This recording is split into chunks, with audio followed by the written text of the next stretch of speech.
오늘 저희들은 사순절 5번째 주일을 살아가고 있습니다. 그래서 이 사순절 하면은 우리는 거룩하고 경건하게 살아가면서 십자가를 묵상하고 또 십자가에 달리신 예수 그리스도를 묵상하죠.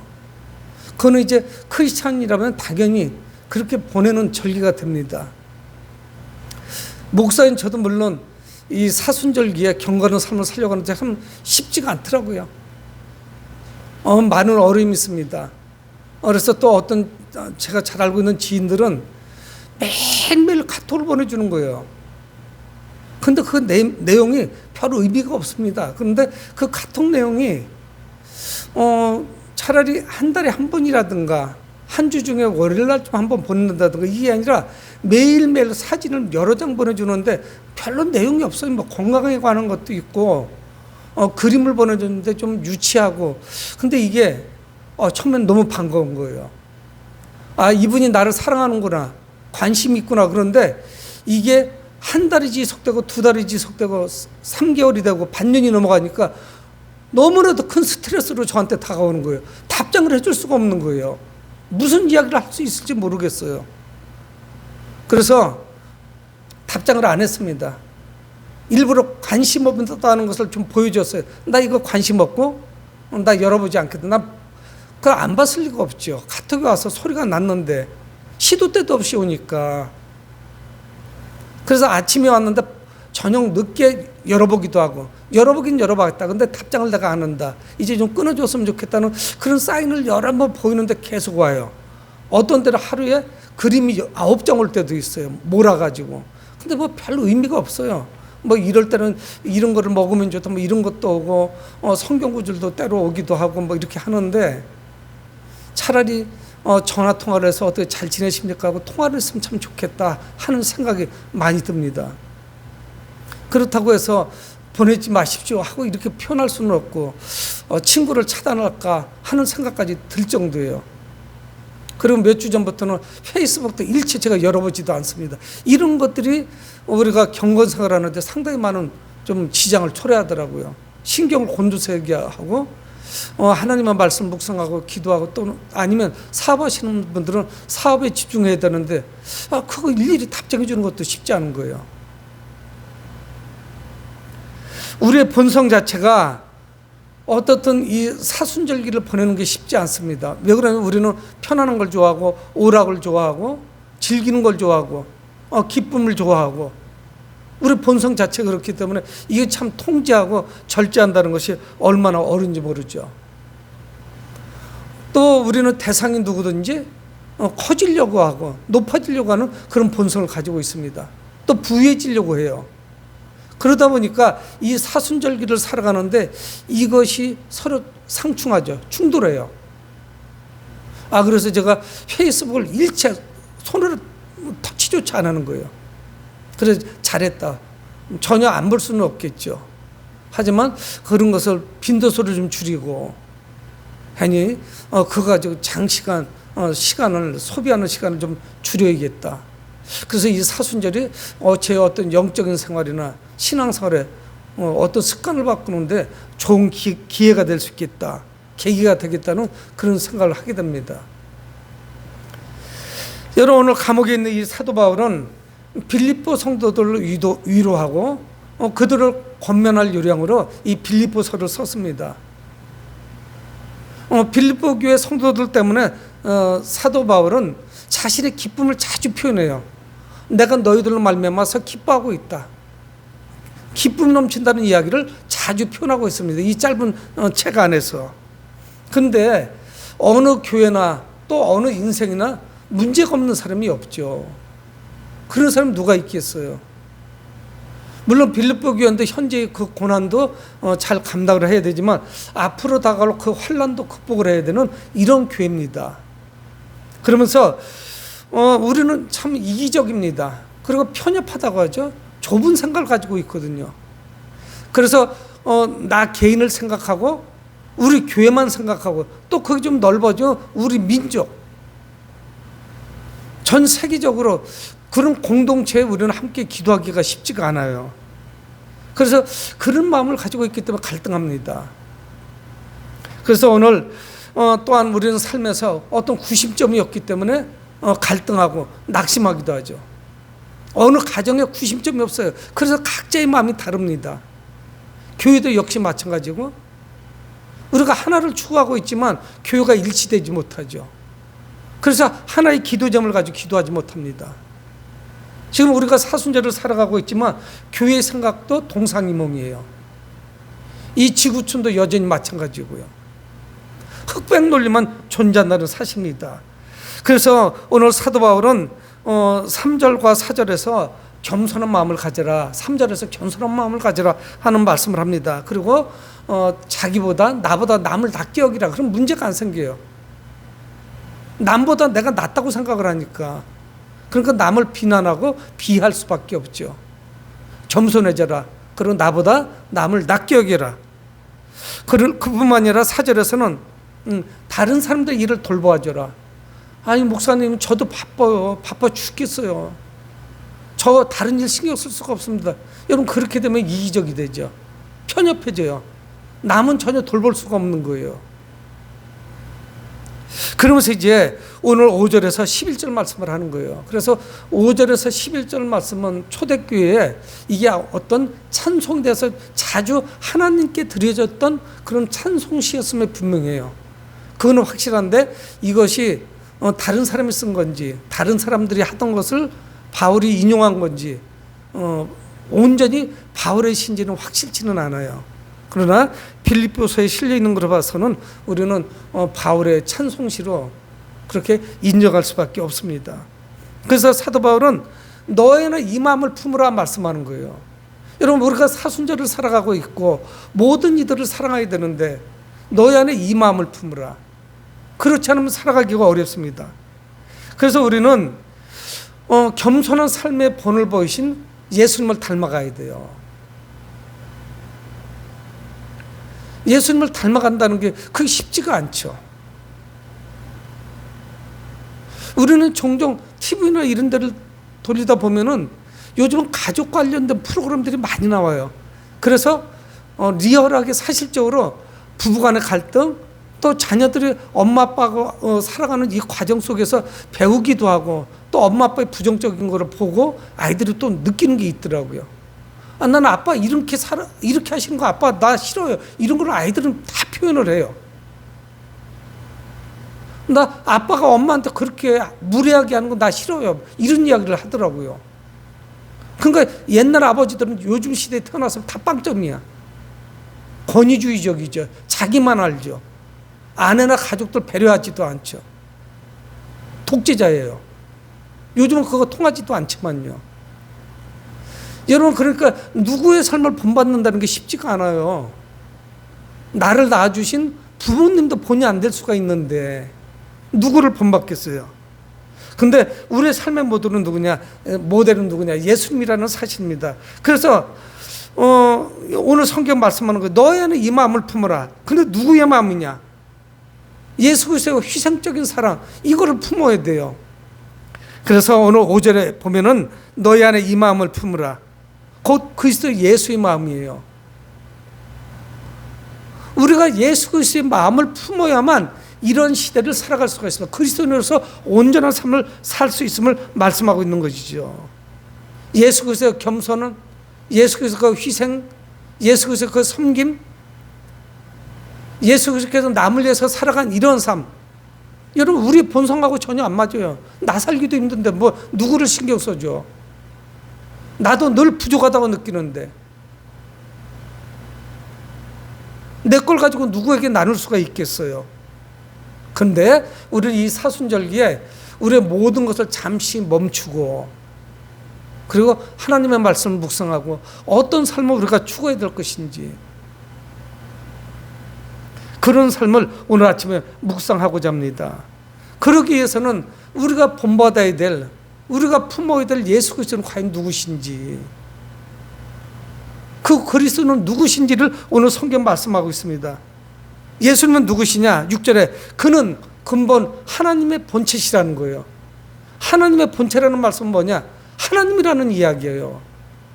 이 헬라어를 이해시켜주기가 굉장히 어려운 단어예요. 이게 우리말로 그냥 본체다, 본래 그분이시구나, 이렇게 쉽게 이해를 하지만 그렇잖아요. 굉장히 깊은 사고의 영역을 필요로 합니다, 이 단어가. 우리가 품어야 될 예수 그리스도의 그 마음, 그런데 그분은 누구시냐? 하나님이라는 거예요.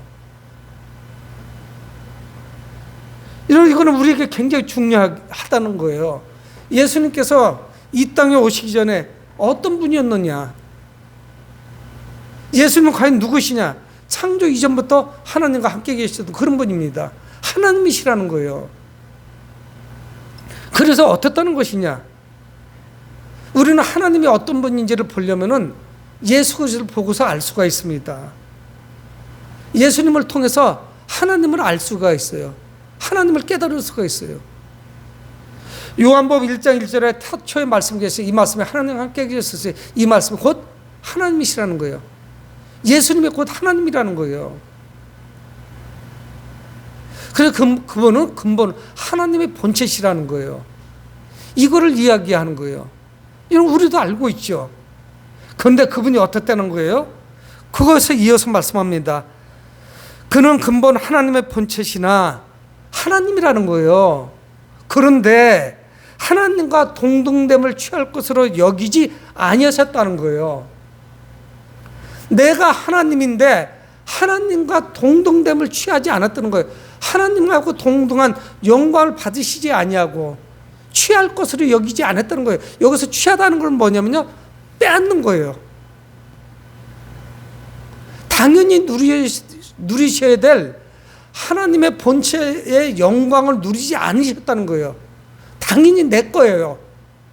이거를 누리셔야 되는데 그렇게 안 하셨다는 거예요. 취하지 않으셨다는 거는. 여러분, 이게 얼마나 어려운 건 줄 아세요?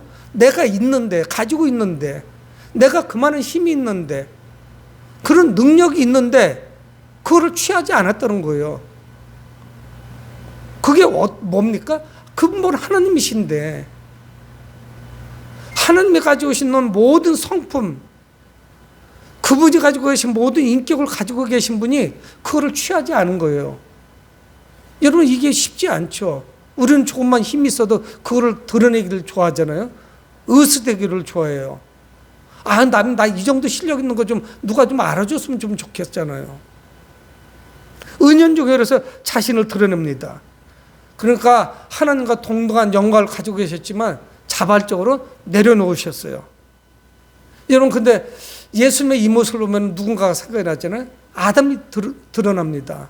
아담은 어땠어요? 하나님과 동등해지려고 하다가 망했죠. 그래서 실패했어요. 미끄러졌어요. 선악과를 따먹고 선악을 구분하는 사람이 되고 싶었어요. 하나님과 같이 되고 싶었어요. 미끄러져 내려왔어요. 올라가려다 떨어졌어요. 근데 예수님은 어떠냐? 위에서 내려오셨어요. 하나님과 동등됨을 취하시지 않았다는 거예요. 아담은 실패했습니다. 예수님은 오히려 하나님이시면서 자기를 낮추셨죠. 여러분, 우리는 밑에서 위로 올라가는 걸 좋아합니다. 누군가가 위에 있다가 미끄러져 내려왔다. 그 사람 망했대. 사업 잘 나가다가. 그러면 별것 아닌 거로 생각을 해요. 여러분, 왕에서 종이 된 이야기, 이거 재미없어요. 무슨 재미가 있어요? 근데 종에서 왕이 됐다. 이건 아주 극적이에요. 정말 끌리는 뭐가가 있어요. 근데 왕에서 종이 됐다. 그거는 좀 무시하고 싶어요. 뭐 이런 일이 다 있어? 오히려 종에서 왕이 됐다는 사건은 찬사를 보내죠. 훌륭하다. 박수를 쳐줍니다.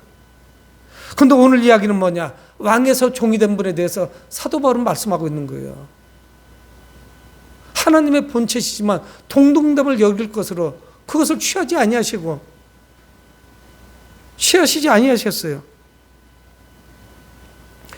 성경은 늘 위에서 밑으로 내려오신 분, 예수님의 초점을 맞추고 있습니다.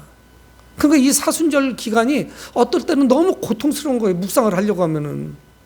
우리는 커지려고 하고 많아지려고 하고 높아지려고 하는데 우리의 본성과 반대쪽으로 주님은 내려오시니까 이거를 맞추기가 너무 힘이 드는 거예요. 근데 주님은 하나님과 동등됨을 취할 것으로 여기지 않았다고 오늘 성경 말씀하고 있습니다. 여러분, 우리도 당연합니다. 그분의 마음을 품어야 되죠. 그래서 우리는 이 세상을 살아가면서 우리의 사명이 무엇이냐? 섬기는 종으로서의 삶을 우리도 살아가야 돼요. 세상을 섬기는 사명, 작은 것부터 하나씩 우리는 실천할 수가 있습니다. 조그만 것부터 할 수 있어요. 섬길 수 있는 것이 너무 많아요. 저는 너무 부족한데, 아니요, 작지만 할 수 있어요. 그래서 오늘 사도 바울은 이어서 말씀하고 있습니다. 그분이 어떻게 그 동등됨을 취할 것으로 여기지 아니하셨냐? 예수님을 소개하고 있는데 온전히 한 단어예요. 자기 비움이에요. 모든 것을 비우셨어요. 예수님은 하나님과 함께 누릴 모든 영광을 포기했습니다. 그래서 오늘 7절에 말씀하고 있는 거예요. 오히려 자기를 비워 동등됨을 취할 것으로 여기지 아니하신 정도가 아니라 자기를 비웠어요. 모든 것을 비워버리셨어요. 커지고 싶은 욕망, 가지고 싶은 욕망, 높아지려는 욕망, 이 모든 것 우리 안에는 가득한데 예수님은 모든 걸 비우셨어요. 비우시지 않으면 이 사역을 감당할 수가 없습니다. 뭔가를 채우고자 하는 욕망이 우리 가운데 있습니다. 첫 번째 사람은 아담이 그랬어요. 에덴 동산에 모든 것이 충만했습니다. 부족함이 없었어요. 낙원이었어요. 근데 뭔가를 더 채우고 싶었어요. 그러다 보니까 하나님의 말씀을 거역하죠. 선악을 알게 하는 나무의 열매도 내가 취해야 돼. 그런 욕심을 부리는 거예요. 근데 예수님의 그 자기 비움, 이거는 너무나 대조적이잖아요. 우리는 무엇인가 가득 채워야 되는데 계속 채워야 돼요. 그래서 목표가 없어요. 목표는 계속 상향 조정됩니다. 무엇인가를 목표를 이루면은 그 다음부터 섬김의 자세가 오는 게 아니라 더 큰 목표를 위해서 또 계속적으로 어렵게 살아가는 거예요. 허리끈을 졸라매는 거예요. 예수님은 어떤 분이냐? 7절에 말씀하고 있습니다. 오히려 자기를 비워 종의 형체를 가지사 사람들과 같이 되셨고, 오늘 성경 말씀하고 있는 거예요. 왕이 종이 되셨다는 거예요. 자기를 비워서 종이 됐어요. 어디까지 낮아지셨나? 사람의 형체로 낮아진 거예요. 하나님의 본체이신 분이 사람의 형체로 내려오신 거예요. 있을 수가 없는 일이죠. 여러분, 이곳은 어떻습니까? 더러워요. 냄새가 납니다. 죄로 가득해요. 근데 이 사람으로 오신 거예요. 여러분, 사람이 왜 더럽다고요? 땀 냄새가 나서 더러운 게 아니에요. 씻지 않아서 더러운 게 아닙니다. 우리는 죄로 가득해요.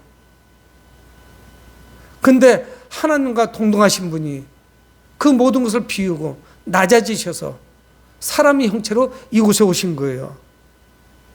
하나님의 본체이신 분이 종의 형체를 입으셨다. 이건 우리가 상상할 수가 없는 사건인 거예요. 하늘의 영광을 비우시고 섬김의 종으로 이 땅에 내려오신 사건이 바로 성탄절이요. 또 이 사순절기죠. 그런데 8절은 이어서 계속 말씀하고 있습니다. 사람의 모양으로 나타나셨어요. 성육신 하셨다고 하죠. 말구에 오셨습니다. 2000년 전에. 사람의 아들로 태어났죠. 하나님이신 분이. 사람의 몸을 빌려서 오셨죠. 그것 자체가 아주 누추한 곳이었어요. 냄새나는 곳이었습니다. 근데 그분은 사람의 모양으로 자신을 낮추시고 죽기까지 복종한 거죠. 여러분, 사람으로 낮아지는 것도 이거 쉬운 일이 아닌데, 근데 죽기까지 낮아지신 거예요. 사도 바울은 뭐라고 말씀하는 거예요? 이 마음을 품으라는 거예요, 우리에게. 우리는 자꾸 우리의 본성이 커지고 싶은데, 더 나이 먹기 전에, 더 늙어지기 전에 무언가를 자꾸 이루고자 하는 그런 것이 우리 가운데 가득하거든요. 그런 욕심과 욕망과 야망 가운데 우리가 살아가고 있는데 성경은 그 반대쪽을 제시해주고 있는 거예요. 예수님의 낮아지심, 예수님의 자기 비움, 이거는 상상을 초월하죠. 여러분, 신은 절대로 죽을 수가 없습니다. 신이 어떻게 죽어요? 논리가 그거는 성립되질 않아요. 신은 죽는다. 그럼 그건 신이 아닙니다. 근데 예수님은 어때요? 죽기까지 낮아지신 거예요. 왜? 이거는 논리적으로 모순이 있어요. 신이 우리와 동일하게 죽는다면 그분을 신이라고 할 수 있겠어요? 영생불멸. 안 죽어야지 신이지. 그런 대상을 어떻게 믿을 수 있겠어요? 근데 그분은 우리 죄를 위하여 죽으시기까지 낮아지신 거예요. 이 마음을 우리가 품으라는 거죠. 여러분, 참 하나님이시면서 참 인간으로 예수님은 죽으신 겁니다. 죄인들에게 생명을 주시려는 그 목적 하나 때문에 하나님께서는 아들을 이 땅에 보내주신 거죠. 우리는 사순절에 계속 이 말씀을 묵상한 거예요. 그뿐인가요? 예수 그리스도 그 십자가 사건에 대해서 우리는 수시로 말씀을 듣고 묵상합니다. 근데 너무 많이 들어서 이제는 조금 내성이 생겼어요. 감동이 줄어들었어요. 그래서 예수님의 그 낮아지심, 예수님의 그 복종은 십자가의 죽음으로 나타났습니다. 8절 중반절에 죽기까지 복종하셨으니 십자가의 죽으심이라. 예수님은 하나님께 복종을 했고 그 복종은 뭐로 나타났냐? 십자가에서 죽으심이었어요. 그것이 전부 예수님의 삶을 이 짧은 성경 구절 안에 사도 바울은 축약해서 다 말씀하는 거예요. 근본 하나님의 본체신데 그 모든 것을 거부하시고 비우시고 사람으로 낮아지셨는데 더 죽기까지 낮아지셨다는 거예요. 십자가에서 더 이상 낮아질 데가 없는 거예요. 여러분, 사람들은 자신의 죄 때문에 죽습니다. 생명이 다해서 죽기도 하고요. 자신의 죄 때문에 영적으로 죽죠. 근데 예수님은 하나님께 순종해서 죽으신 거예요. 우리 안에 이 십자가 사건이 이것이 샘솟아 올라와야 되죠. 이것이 꿈틀대야 돼요. 살아서 역사해야 되는 거예요. 여러분, 우리는 종종 예수님의 십자가 사건을 낭만적으로 생각합니다. 제가 어제 저하고 비슷한 분을, 연배인 분을 만나서 잠시 대화를 했는데 뭐 요즘 넥타이맨가 아니니까 셔츠를 입었으니까 요 위에가 잠깐 목이 비쳐요. 근데 금목걸이를 했더라고요. 그분이 그런 분은 아닌데 나이가 벌써 60대인데 그게 60대 후반에 목걸이 자랑하려고 했겠어요. 근데 저는 그분하고 여러 번 만났지만 처음으로 목에 금목걸이가 있는 것을 발견했습니다. 밑에는 안 보이지만 위만인데 남자분들은 장식은 없어요. 그냥 체인이지. 그래서 되게 아마 남자분들이 하면은 제가 알기로는 한냥이라고 하나요? 10돈 묵직한 거로 하죠. 근데 그것이 좋다 나쁘다를 표현하려고 하는 것은 아닙니다. 여러분, 우리는 특히 여성들이 그러지만은 크리스찬들 중에 십자가 목걸이를 해요. 여러분, 목걸이는 별로 슬프거나 그러지는 않아요. 근데 그 목걸이가 어떤 장식품으로서의 역할과 그 십자가의 의미가 너무 언밸런스인 거예요. 균형이 안 맞는 거예요. 제가 볼 때는.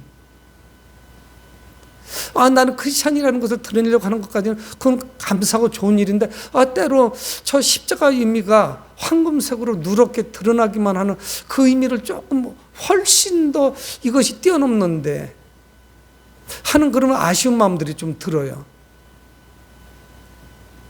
장식품에 지나지 않는 그거를 보기에는 좀 어렵죠.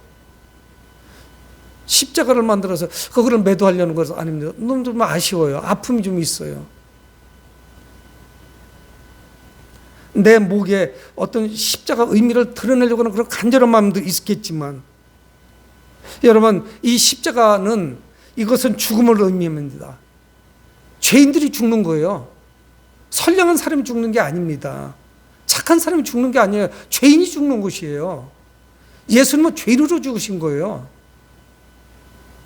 누명을 썼던 다른 사람들 고발이 있었던 신성모독이라는 수많은 죄목을 갖다 붙이던 어떻든 예수님은 나무에 달려 죽으셨는데 이거는 저주의 죽음이에요.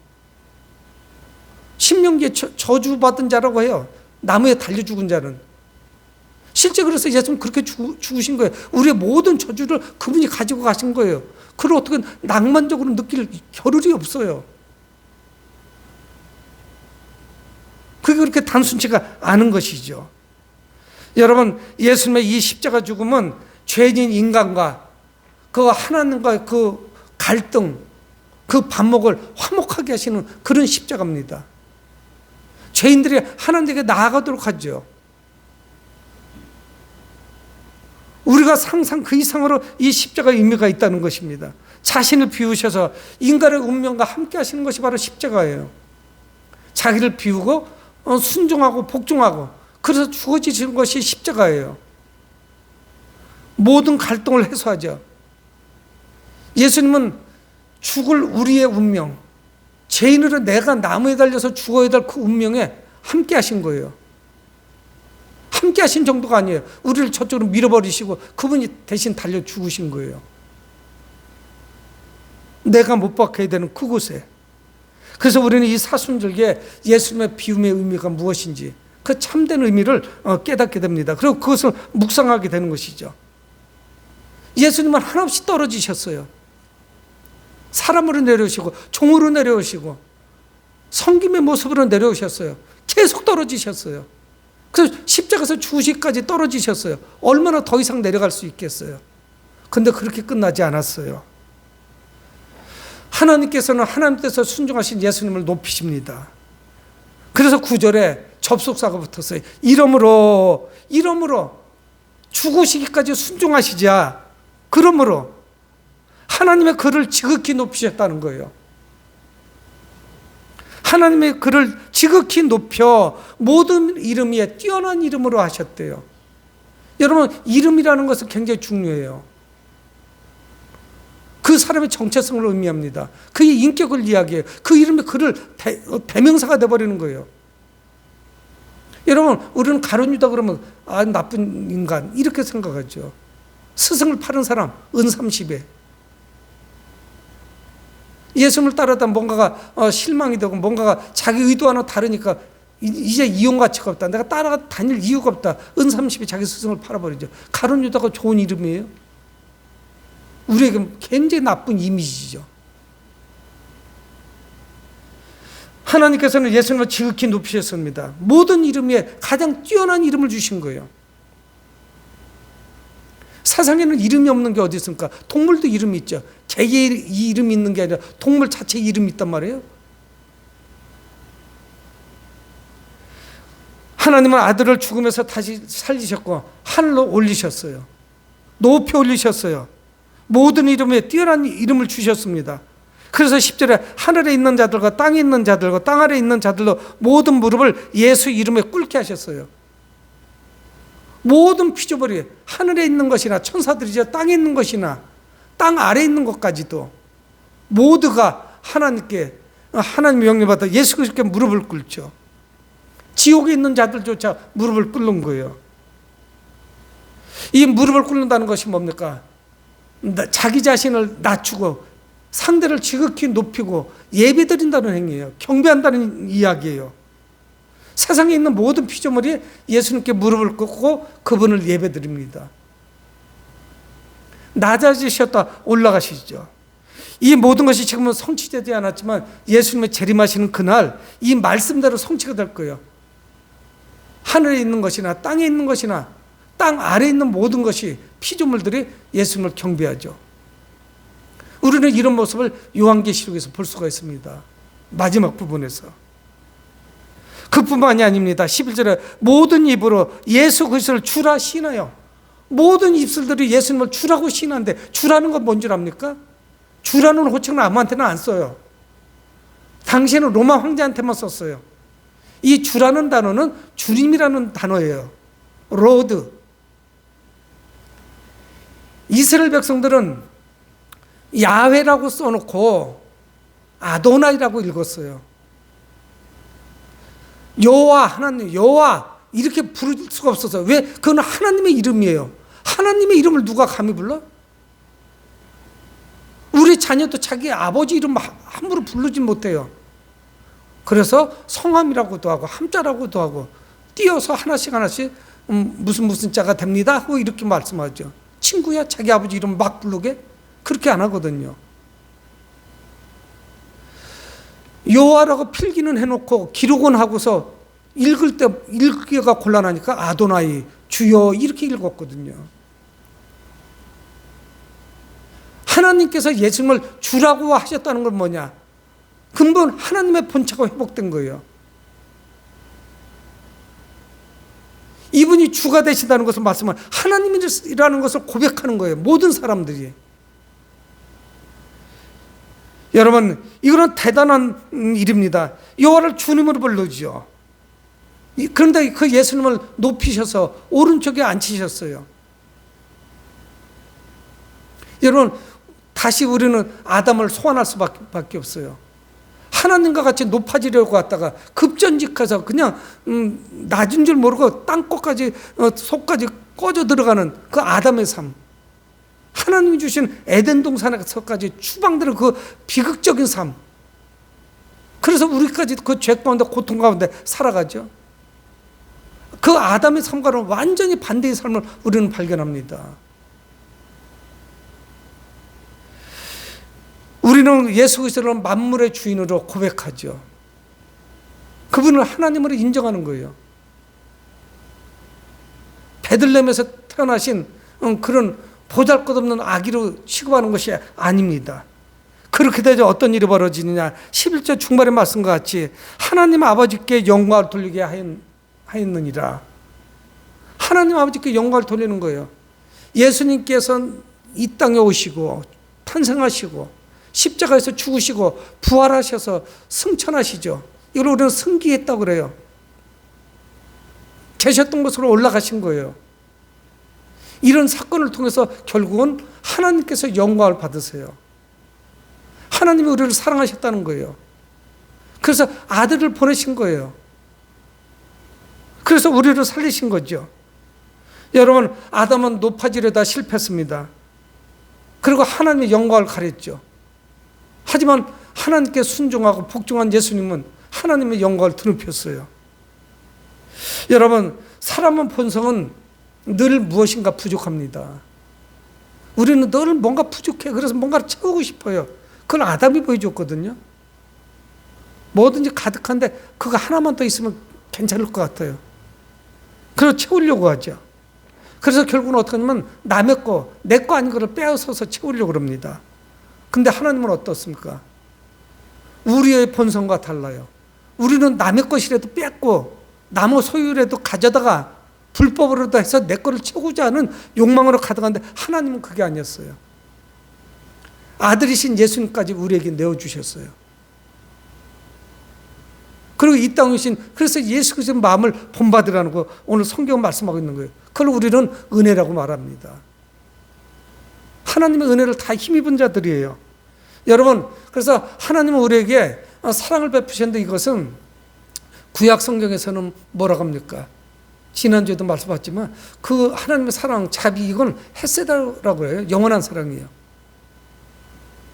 신약 성경에서는 아가페라고 기록한 그 아가페 사랑이 거기에 맞아요. 이 아가파의 사랑은 자신을 다 내어주는 사랑이에요. 그 사랑을 찾기가 없죠. 사람이 결코 흉내낼 수가 없어요. 이 아가페 사랑은 자신의 가장 귀한 것을 내어줍니다. 하나님께서 그 아가페의 사랑을 우리에게 보여주셨죠. 예수님은 자기 비하가 있었어요. 자기를 비우셨어요. 낮아지셨어요. 사람이 되셨어요. 죽기까지 낮아지셨어요. 우리도 이 예수님의 마음을 우리 마음에 품어야 됩니다. 예수님의 자기 비움, 그분의 낮아지심, 죽으심, 하나님께 복종하심, 이 과정이 고통스러웠지만 이거를 우리 마음에 품어야 돼요. 자꾸 뭔가로 채우려고 하기보다 이제는 뭔가 내게 있는 것으로 누군가에게 주려고 하는, 그것이 귀한 것일지언정 주려고 하는 그런 아가페 사랑이 우리 가운데 존재해야 돼요. 아마 깊이 따지고 들어가면 불가능할지도 몰라요. 사람의 본성 자체가. 하지만 성경은 오늘 말씀하고 있습니다. 예수 그리스도의 그 마음을 품으라는 것이에요. 이 마음을 품고 살아가는 것이 그리스도인들의 사명입니다. 사랑하는 성도 여러분, 오늘도 예수님의 그 마음을 품고 사순절뿐만이 아니라 주님 우리를 부르시는 그날까지 이 땅을 살아가면서 예수 그리스도의 푸른 계절이 오도록 기도하며 그런 삶을 살아가는 여러분들이 되시길 주의 이름으로 축원을 드립니다. 고마우신 아버지는 주의 은혜를 감사합니다.